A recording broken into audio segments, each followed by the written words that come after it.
I have an idea. Secretary Powell has the highest trustworthy ratings of all of us. What if he gave an address to the UN and the American people to push this over the finish line?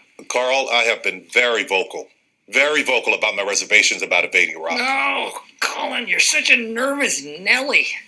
We are talking about invading a sovereign nation without any provocation, Don. It is a sovereign nation, Don. You're wrong. What's the exit strategy? What about the intelligence? Does the intelligence matter to you at all? Please, you break it, you bought it. You break it, you bought it. Hey, all right. Let's slow down. Enough of that, guys. You will. Gonna take Saddam down or not?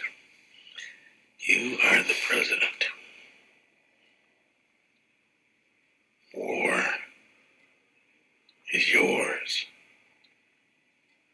But you and us and coalition do not share powers that are yours alone.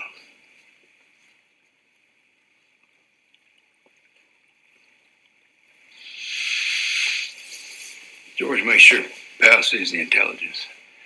Sir. Colin, I want you to make that speech. I'm president, and I want this to happen. Yes, sir. Yes, sir. Yes, sir. I look forward to being briefed on that intelligence. On another note, I've been handed a credible report of a small terrorist enclave in northeastern Iraq. If we're going to invade, we suggest taking it out before. Let it go, George. We have bigger fish to fry. Let me see that intelligence. Of course. That classified document described a terrorist named Abu Musab al-Zarqawi, who had started as a drug dealer and pimp before becoming fully radicalized in a Jordanian prison. Zarqawi went to meet bin Laden in Afghanistan. Did he or did he not meet with Al-Qaeda? But Zarqawi had vowed to kill all Shia Muslims, and bin Laden's mother was Shia, so the meeting didn't go over well. They had no operational contact. Hogwash. Larry, have you seen this speech? Yes, sir. It's bone thin. I saw at least 5 pieces of disproved intel in there. Who wrote it? Yeah, they said it was the president, but I think you can guess who really wrote Well, it. there's no need to yell, Larry. Yeah, well, we reviewed the speech. We gave some notes. Powell really doesn't have a clue, does he? After the U.S. invaded Afghanistan, Zarqawi set up shop in Iraq.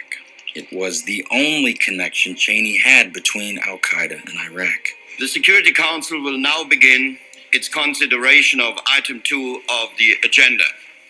I call now on the distinguished Secretary of State of the United States of America, His Excellency, Mr. Colin Powell. My purpose here today is to share with you what the United States knows about Iraq's weapons of mass destruction, as well as Iraq's involvement in terrorism. Iraq today harbors a deadly terrorist network headed by Abu Musab al-Zarqawi, an associate and collaborator. Powell's UN address was seen by millions of Americans, but other people were watching as well. Collaborator of Osama bin Laden and his Al-Qaeda lieutenants. Zarqawi's activities are not. The great general of America saying his name over and over again immediately made Zarqawi a star. Staying in the capital of Iraq for more. Allahu Akbar! Within a day, he had gone into hiding. Al-Qaeda, but these denials are simply not credible. They are simply not credible. An Al-Qaeda source tells us that Saddam and bin Laden reached an understanding that Al-Qaeda would no longer support activities against Baghdad. By the time we invaded Iraq, 70% of Americans thought that Saddam Hussein was involved in 9/11. Later, Colin Powell would call the speech the most painful moment of his life. Thank you, sir. It was great. And what was it? Justin, right? You can buy her album. What was the girl's name? No, Kelly. Right. And then Justin.